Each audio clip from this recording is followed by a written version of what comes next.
You don't see no other top guys fighting top guys. The only person that fought somebody is Teofimo. Just name the other top guys that's fighting top guys. Y'all keep saying Gervonta. It's only because of the numbers I'm doing, and I'm not fighting the people that y'all want me to fight. That's why y'all keep screaming out my name.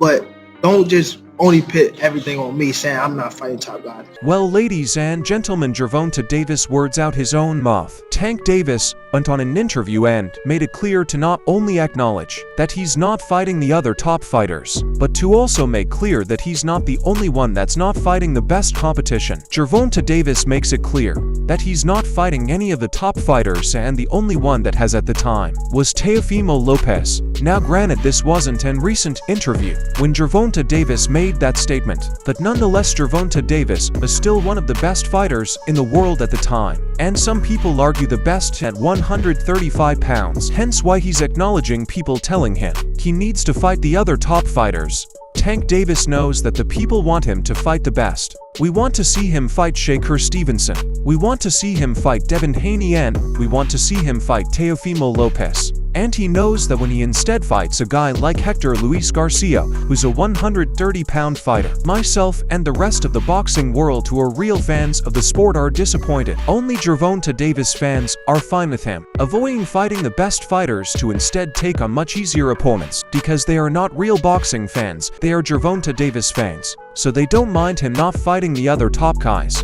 And Gervonta Davis is saying that, yeah, I don't fight the top guys that the fans want me to fight, but don't just put it all on me, because the other fighters are doing the same thing. Now really quickly I'm going to debunk why that's not true.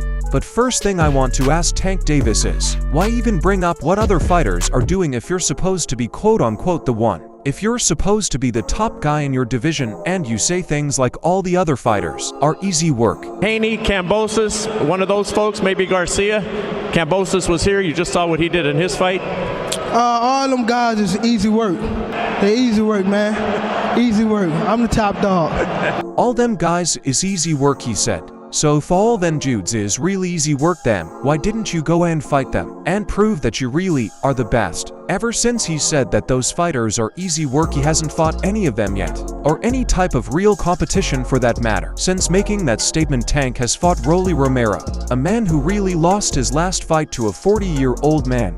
Then he fought Hector Luis Garcia, a 130-pound fighter that he brought up to lightweight, and Ryan Garcia, who has a big fan base, but isn't anywhere near the best fighter in the lightweight division. And you'd think that after he's fought all these guys, and you take into account that Tank is almost 30 years old, that now would be time to step up and take on the best fighters. You'd think that now would be the time where Tank fights who we want to see him get in the ring with, like Shakur Stevenson and Devin Haney or Teofimo Lopez, but it doesn't look like any of those fights could be happening soon, with this recent talk of Gervonta Davis trainer pretty much turning down a Shakur Stevenson fight.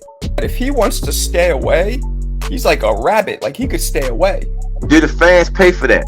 No, but what I was going to ask you was, let's say he fights Tank, do you see any problem at all being like, if he wants to stay away, like you can't catch him? It's really hard to catch him. I put Tank in a situation like that when we can't do what we do, because right now, if Tank don't get a knockout, it's gonna, you get what I'm saying? Mm-hmm. If you know, because everybody think Tank got to knock everybody out to win a fight. You know what I'm saying? No, I don't know what you're saying, Coach Calvin. Coach Calvin pretty much just said, there's no point in fighting Shakur Stevenson because he doesn't think the fans pay for it, which is a hilariously ridiculous point to use to try to validate Tank not fighting him. Shakur Stevenson, being one of the most skilled fighters in the 135-pound division while also holding a belt, is literally the best option for Tank to fight next. And just like Tank said, All them guys is easy work. And to make it seem like Shakur is not a big enough draw for a fight, when Tank's been fighting Isaac Pitbull Cruz and Rolly Romero, is actually hilarious. None of those guys are pay-per-view draws, and they for sure are nowhere near the skill level of Shakur Stevenson. People can say whatever they want about Shakur's last performance. He's still one of the best fighters in the lightweight division and one of the most skilled fighters in boxing. Coach Calvin also made a statement about, quote, not being able to do what they do and saying Tank has to get the knockout. Pretty much what Coach Calvin is saying is he's trying to say Shakur is going to run from Tank and Tank isn't going to be able to knock him out. Now just a reminder, that they don't have any problem fighting a guy who's below their weight class, like Hector Luis Garcia. No problem fighting a guy like Rolly Romero whose only good attribute in a boxing ring is power. And no problem fighting somebody who's never had a name, like Pitbull Cruz. But when it comes to fighting, Shakur Stevenson has a long list of reasons why the fight shouldn't happen or why the fight doesn't make sense. No, Coach Calvin, the truth is, you don't want Gervonta fighting somebody who's not flat-footed, and that's going to stand in front of Tank like a dummy. You don't want Tank to fight somebody with actual skills and boxing IQ, somebody who's going to make Tank think and make adjustments in there. That's the truth. So they pretty much have already shut down the ideas of fighting Shakur Stevenson. And we can't forget how Tank is also making it seem like he has no interest in fighting Devin Haney. Shout out to His Excellency.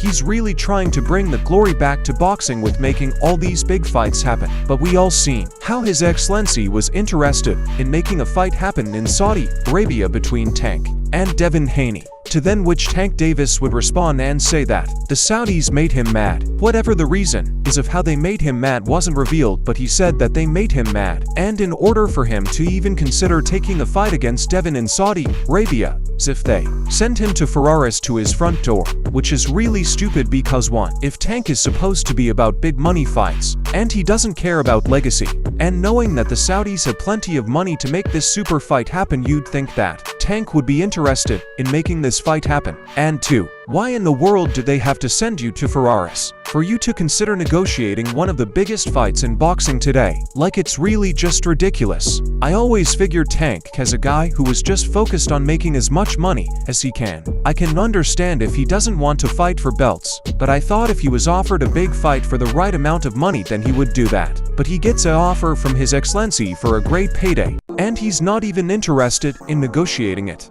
I'm going to keep it a buck, it sounds like Tank is ducking. So if he's not fighting Shakur and it looks like he doesn't plan on fighting Devin Haney, I have to ask, when does Gervonta Tank Davis start fighting the other best fighters? You guys leave it in the comments below because I really don't know.